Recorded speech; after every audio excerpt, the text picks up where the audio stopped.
Students, நம்ம last கிளாஸில் industrial cluster இன் தமிழ்நாடு அந்த லெசன் தான் பார்த்துட்டு இருந்தோம். அதில் importance of industrialisations types of industries வந்து பார்த்தோம். இப்போ என்ன பார்க்க போகிறோம் அப்படின்னா இண்டஸ்ட்ரியல் கிளஸ்டரில் historical development of industrialisations in Tamil Nadu, industrialisation in the colonial period.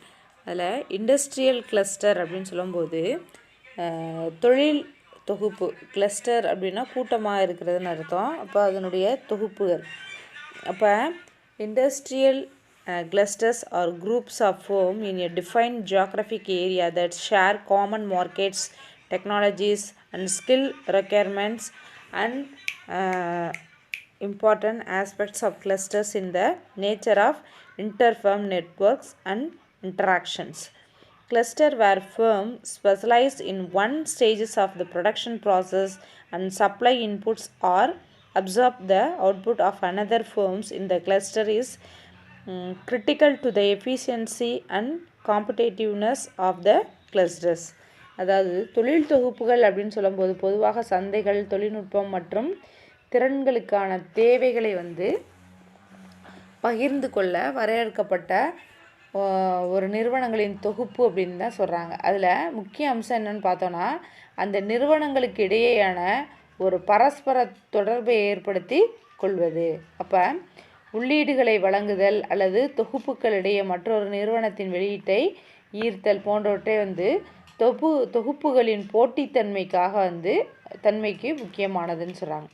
அதில் பார்த்தீங்க அப்படின்னா the advantages of industrial cluster or districts was first observed by the famous economist Alfred Morsel in the 1920s when he tried to understand the working of clusters of small firms in the metalworking and textile regions in England.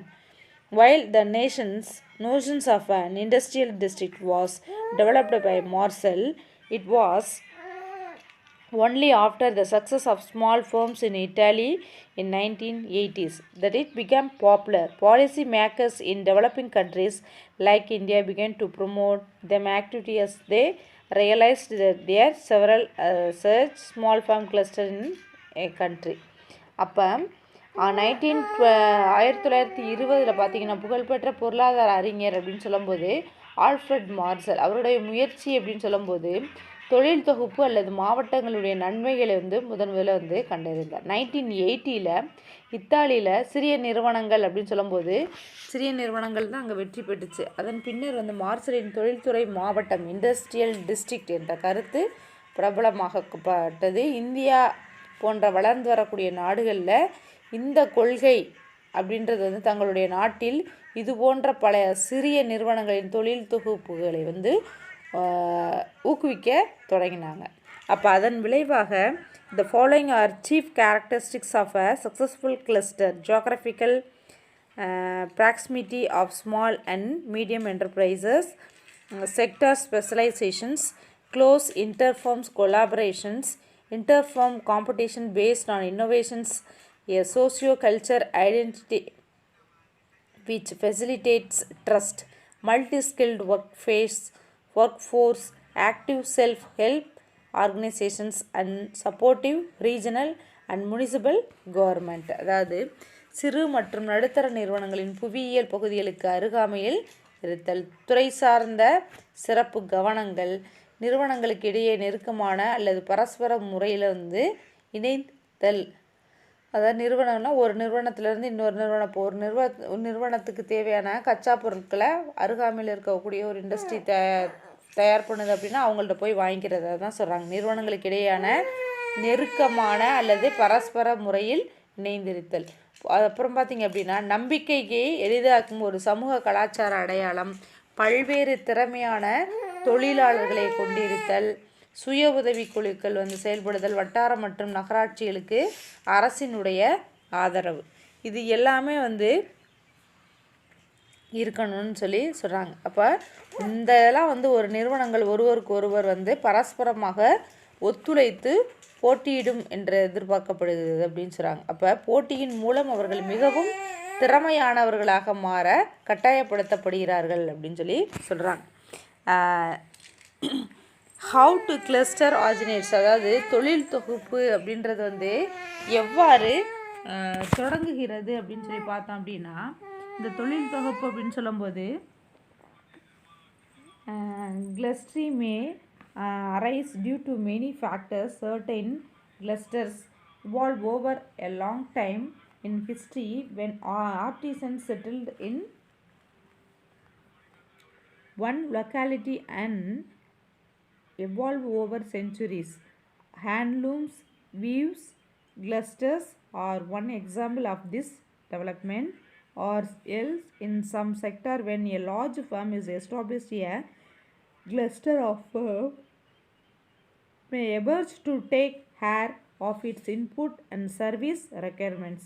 At times, government may decide to encourage manufacturing using raw materials from a region, which may also lead to emergence of clusters. அதாவது தொழில் தொகுப்பு தோன்றுவதற்கு நிறைய காரணிகள் அப்படின்றது வந்திருக்கு. அதில் ஒரு சில தொகுப்பு அப்படின்னு தோன்றும் போது அந்த இடங்களில் கைவினைஞர்கள் வந்து என்ன செய்யணும், குடியேறி நெடுங்காலமாக அங்கே தங்கி இருக்கக்கூடிய வரலாறு அப்படின்றது வந்து இருக்குதுன்னு சொல்கிறாங்க. அதாவது என்னென்னா, ஒரு பெரிய இண்டஸ்ட்ரி இருக்குன்னா அது அருகாமையில் அதுக்கு தேவையான கச்சா பொருட்களை குடிசை தொழில் போல் தயார் பண்ணி அந்த இண்டஸ்ட்ரிக்கு கொடுக்குறது. அப்போ இந்த மாதிரி சில துறைகளில் ஒரு பெரிய நிறுவனம் நிறுவப்படும் போது அதன் உள்ளீடு மற்றும் பணிகளின் தேவைகளை வந்து கவனித்து கொள்வதற்காக ஒரு தொழில் தொகுப்பு நிறுவனங்கள் அப்படின்றது வந்து தோன்ற ஆரம்பிக்குது. சில நேரங்களில் இந்த வட்டாரத்திலிருந்து மூலப்பொருட்களை வந்து பயன்படுத்தி உற்பத்தியை ஊக்குவிக்க அரசாங்கங்கள் வந்து முடிவு செய்யலாம். இதன் தொழில் தொகுப்பு அப்படின்றது வந்து தோன்றுவதற்கு வழிவகுக்கிறது. Historical development of industrialisations in Tamil Nadu, அதாவது தமிழ்நாட்டின் தொழில்மயமாதலினுடைய முன்னேற்றம் எப்படி பற்றிய வரலாறு அப்படின்னு சொல்லும்போது, there is a lot of evidence for presence of industrial activities such as textiles, shipbuilding, iron and steel making and pottery in pre-colonial Tamil Nadu. Given the vast coastline, the region has been involved to trade with both South East and West Asia for several centuries. Colonial policies also contributed to the decline of the handloom weaving industries due to competition from machine-made imports from England. But some industries also developed during the colonial period and provide the basis for subsequent industrializations in the state. அதாவது தமிழ்நாட்டில் தொழில்மயமாதலினுடைய வரலாறுன்னு சொல்லும்போது காலனித்துவம் அப்படின்றது வந்து முன்காலத்தில் இருந்துச்சு தமிழ்நாட்டில். அதில் பார்த்திங்கன்னா ஜவுளி, கப்பல் கட்டுமானம், இரும்பு மற்றும் எஃகு தயாரித்தல், பண்பாண்டங்கள் தயாரித்தல், இந்த தொழில்துறை நடவடிக்கைகளில் ஈடுபட்டதற்கான தமிழ்நாடு அப்படின்றது ஈடுபட்டதற்கான நிறைய சான்றுகள் அப்படின்றது வந்து இருக்குது. அப்போ தமிழ்நாடு வந்து பரந்து விரிந்த கடற்கரை கொண்டிருந்தாலும் பல நூற்றாண்டுகளாக தென்கிழக்கு மற்றும் மேற்கு ஆசியாவோட வர்த்தக தொடர்பில் நிறைய ஈடுபட்டிருந்துச்சு. அது மட்டும் இல்லாமல் இங்கிலாந்திலிருந்து உற்பத்தி செய்யப்பட்ட இயந்திரங்களின் இறக்குமதி காரணமாக இந்த போட்டி அப்படின்றது வந்து கைத்தறி நெசவு தொழிலில் வந்து ஏற்பட்டு வீழ்ச்சிக்கு வந்து காலனித்துவ கொள்கைகளும் வந்து பங்களித்தது. இதனால் வந்து மேலும் மாநிலத்தில் தொழில்மயமாவதற்கான அடிப்படையாக விளங்கியது அப்படின்னு சொல்லி சொல்கிறாங்க. நெக்ஸ்ட் பார்த்தோம் அப்படின்னா, இண்டஸ்ட்ரியலைசேஷன் இன் கலோனியல் பீரியட், அதாவது காலனித்துவ காலத்தில் தொழில்மயமாதல் அப்படின்றது வந்து எந்த அளவில் இருந்துச்சு அப்படின்னு பார்த்தீங்கன்னா, there is two sets of factors that have contributed in the process. The introductions of cotton cultivation in west and southern Tamil Nadu by the colonial government lead to the emergence of a large scale textiles sector in this part, which involved gaining, brushing, spinning and weaving operations. The introductions of railway also expanded the market for cotton yarn and helped develop the sectors. தமிழ்நாட்டில் காலனித்துவம் முன்காலத்தில் வந்து காலத்தில் தொழில்மயமாதல் அப்படின்னு சொல்லும்போது இரண்டு காரணிகள் வந்து பெரும் பங்கு வகித்ததுங்கிறாங்க. ஒன்று வந்து மேற்கு தெற்கு, இந்த அதாவது சவுத் வெஸ்ட். தமிழ்நாட்டில் வந்து அறிமுகப்படுத்தப்பட்ட பருத்தி சாகுபடி அதிக அளவு வந்து நெசவு தொழில் தோன்றுவதற்கு காரணமாக இருந்தது. இந்த பருத்தி நெசவு தொழில் விதை நீக்குதல், அழுத்துதல், நெசவு மற்றும் நூற்பு இந்த செயல்பாடுகளால் ஈடுபட என்ன செஞ்சு வழிவகை அப்படின்றது வந்து செய்ய ஆரம்பித்தது. அது மட்டும் இல்லாமல் ரயில்வே துறையில் வந்து அறிமுகமானது. பருத்தி நூல் சந்தை அப்படின்றது வந்து விரிவுபடுத்தவும் அதனுடைய இந்த தொழில் வளர வந்து ஒரு காரணமாக இருந்தது. Second one, increase in trade during this period led to industrial development around two of the most active ports in the region, Chennai and Thoothukudi. The Chennai region also saw the beginning of the automobile sector during this period along with leather. The growth of jackery industries in South Tamil Nadu, another example of this. Match factories too emerged during the colonial period in the Sivakasi region, which later on became a major center for firework production and printing. Port-related activity too contributed to the growth of the region. Leather production was also taking place the Dindigul, Velur and Ambur areas. அப்போ இரண்டாவது காலகட்டம் அப்படின்னு சொல்லும்போது வாணிபத்தில் வளர்ச்சியானது சென்னை மற்றும் தூத்துக்குடி துறைமுக வட்டாரங்களுக்கு அருகாமையில் வந்து என்ன செஞ்சு தொழிற்சாலைகள் உருவாக காரணமாக இருந்தது. அது மட்டும் இல்லாமல் சென்னையை சுற்றி வந்து வாகனங்கள் மற்றும் தோல் தொழிற்சாலை வளர்ச்சி அப்படின்றது வந்து இருந்துச்சு. அப்போ தென் தமிழ்நாட்டில் வந்து வெல்லம், jaggery factory, sugar cane factory, வெள்ள உற்பத்தி அப்படின்றது வந்து தொழிற்சாலையில் வளர்ச்சி சிறந்த எக்ஸாம்பிளாக சொல்கிறாங்க. மேலும் காலனித்துவ காலத்தில் சிவகாசியும் சரி பார்த்திங்க அப்படின்னா தீப்பெட்டி தொழிற்சாலைகள் நிறுவப்பட்டு பின்னர் வந்து பட்டாசு மையமாக அது என்ன செஞ்சு சிவகாசி மாற ஆரம்பிச்சு. அதே மாதிரி தான் வந்து துறைமுகம் சார்ந்த தொழில்களும் இதே காலகட்டத்தில் வந்து இந்த பகுதியில் வளர்ச்சி காரணமாகவும் இருந்தது. அப்போ தோல் உற்பத்தி தொழிலானது திண்டுக்கல், வேலூர், ஆம்பூர் ஆகிய பகுதிகளில் வந்து நடைபெற ஆரம்பித்தது. The West Tamil Nadu, the emergence of textile industries also lead to demand and stating the textile machinery industries in the region. The textile machinery industry is led to the rise of a number of small workshops for repair and producers of machinery components. அப்போ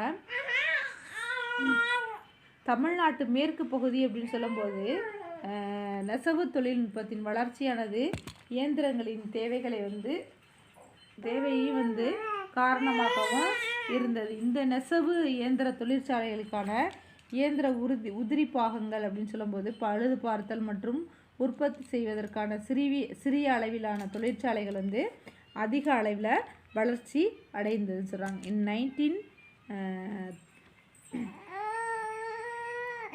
1930 பார்த்திங்க அப்படின்னா another major development in the western region, introductions of electricity from hydroelectric power in the 1930. 1930 வந்து பார்த்திங்கன்னா தமிழகத்தின் மேற்கு பகுதியில் நிலத்தடி நீரை உறிஞ்சுவதற்கு பயன்படுத்தப்படும் எண்ணெய் இயந்திரங்களுக்கு அனுமதிக்கப்பட்ட மின்சாரம் அப்படின்றது வந்து கிடைத்ததுனால வேளாண்மை தொழில் விரிவடைந்ததுடன் எண்ணெய் இயந்திரங்களின் தேவையும் வந்து அதிகரித்து இதன் காரணமாக இதனை சார்ந்த எண்ணெய் இயந்திர உதிரி பாகங்கள் பழுது பார்க்கக்கூடிய தொழிற்சாலைகள் வந்து என்ன செய்ய ஆரம்பிச்சு அதிக அளவில் உருவாக ஆரம்பிச்சது.